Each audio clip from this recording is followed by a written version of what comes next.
Hello everyone. Aujourd'hui, nous avons une leçon spéciale pour les amoureux des chiens. Surtout là, aujourd'hui, on va voir plein de vocabulaire essentiel pour le quotidien avec un chien. Et puis, on a de la chance, nous avons une invitée ici. J'ai changé d'ailleurs l'angle de l'écran là pour pouvoir reconnaître le lieu sain de de ma chienne Tara. Et on va juste lui dire coucou là rapidement. Coupe là. Hello Tara. Hello Tara. Voilà.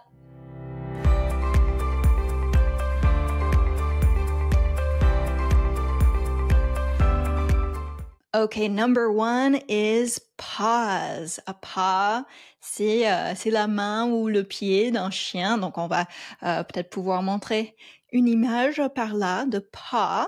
OK. Paw en anglais. Et ou bien paws, pluriel. Ensuite, nous avons le mot tail. Tail, la petite chose qui remue comme ça. Tail. Okay. And number three is fur. Fur.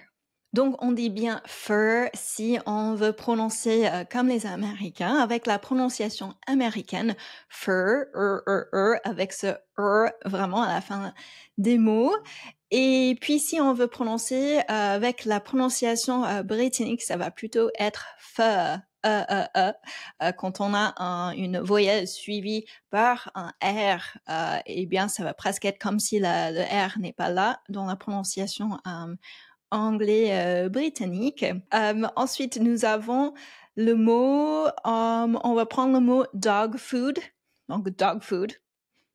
Et oui, pour parler des croquettes, dog food, tout simplement. Ensuite, number 5 is leash. Leash, ça va être le mot en anglais américain, donc en anglais, mais que les Américains vont utiliser, donc leash. Les Anglais britanniques vont plutôt utiliser le mot lead. Lead, donc avec l'image par là, donc la laisse, ok? Number 6, qu'est-ce qu'on fait avec nos chiens tous les jours, plusieurs fois par jour? Ça va être de les walk. OK? Donc, en français, on va dire sortir le chien, la chienne. Et bien, en anglais, on va dire promener. Bon, vous pouvez dire ça en français aussi d'ailleurs, mais on va vraiment utiliser le mot marcher, promener. Donc, to walk. To walk. Donc, je vais walk my dog. Je vais sortir, promener le chien. Voilà.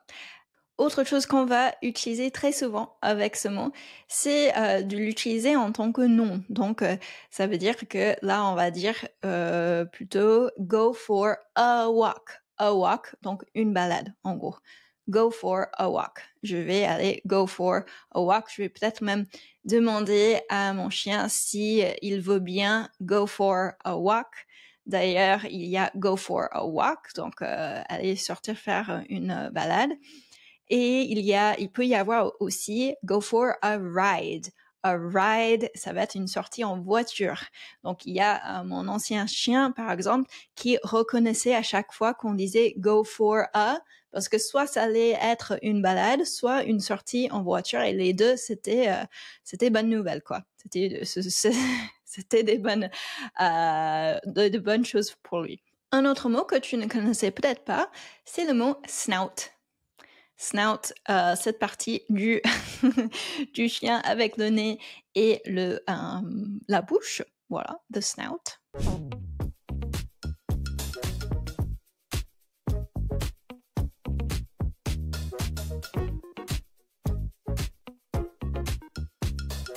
Ensuite, deux mots intéressants. Nous avons water ball, donc le bol pour l'eau, water ball, et food ball. Donc, ce serait pareil pour les chats, par exemple. Water ball, food ball. OK, word number 10, harness. Harness, le harnais, harness. OK, it's important for the safety of your dog, pour la sécurité de votre chien. Ok, et quelque chose qui peut être important et intéressant pour les dog owners, les maîtres de chiens à avoir en tête, c'est de connaître les espaces où c'est possible pour les chiens d'être off-leash ou off-lead. Donc, off-leash, donc ça va être un espace où le fait d'être hors less, si on traduit mot pour mot, mais en fait, ça va être le fait d'être pas attaché. Donc, off-leash, pas attaché. Donc, si ton chien est off-leash, c'est qu'il n'est pas attaché. Si c'est un espace off-leash, c'est que tu peux avoir ton chien, tu n'es pas obligé d'attacher ton chien. Ok, et comme avec les enfants, on peut avoir des babysitters, eh bien, pour les chiens, on peut avoir les dog sitters. Tara, elle aime bien sa dog sitteuse d'ailleurs. Ok, un autre mot intéressant. It's the collar of the dog que tu vas attacher with your leash or lead. The collar and the leash. Ok, pour finir, quelques verbes. On a le verbe lick. Lick, donc lick, c'est lécher. Nous avons wag, donc remuer. Donc, si tu as un chien, on va dire wag his tail, remuer sa queue. Si c'est une femelle, on va avoir tendance à dire wag her tail. Ok. Et on a souvent la question, est-ce qu'on parle des chiens comme si c'est les humains en disant he, she? Eh bien, en fait, souvent, les chiens, on les considère comme si ça fait vraiment partie de la famille, et c'est le cas.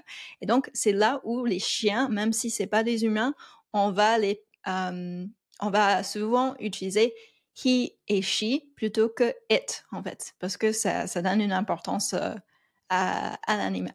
Ok, on a le verbe bark.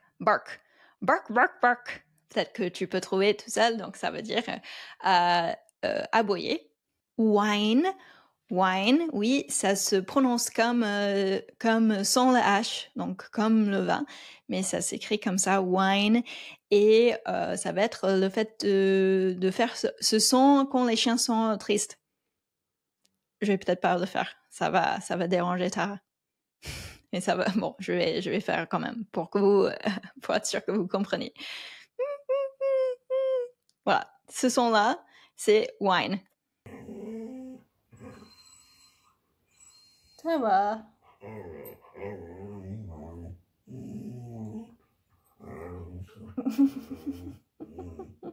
Silly girl. Ok. On a aussi, si le chien est fâché, ça va être growl. C'est ça, le verbe de grogner. Growl. Et dernier mot, pet. Donc, pet, ça peut vouloir dire animal de compagnie quand c'est un nom, mais quand c'est un verbe, c'est le fait de caresser. Pet. Et une question très intéressante à connaître. Can I pet your dog? Can I pet that dog? No. Can I pet that dog? No. Can I pet that dog? No, he's Can I sleeping. pet that dog? Est-ce que je peux caresser votre chien? Can I pet your dog? Ok, ça a été? Let me do that again. Ok, ça a été? Tu peux me dire dans les commentaires si tu as appris quelques nouveaux mots, si tu as apprécié tout ça. Comme d'habitude, merci d'avance. Alors, si jamais tu apprécies apprendre le vocabulaire comme ça, de cette manière, ou bien en écoutant de l'anglais pour vraiment aiguiser les oreilles, aiguiser la compréhension orale, et bien aussi prendre beaucoup de confiance en anglais, il y a la Peasy Academy. Pour ceux qui veulent vraiment apprendre à parler anglais avec confiance, il y a aussi le Fluency Club pour ceux qui ont déjà des bases de grammaire et qui veulent aller plus loin. Donc, c'est à garder en tête que nous avons ces deux cours super pour toi. Mais dans tous les cas, si tu apprécies apprendre l'anglais, il faut pas s'arrêter là. J'ai mis un lien en dessous pour que tu puisses rentrer en contact avec notre équipe et pour que tu puisses avoir des échanges pour comprendre quel programme pourrait être plus adapté à tes besoins. Voilà, continuons à progresser ensemble and I hope to see you in the next video. J'espère te voir dans la prochaine vidéo.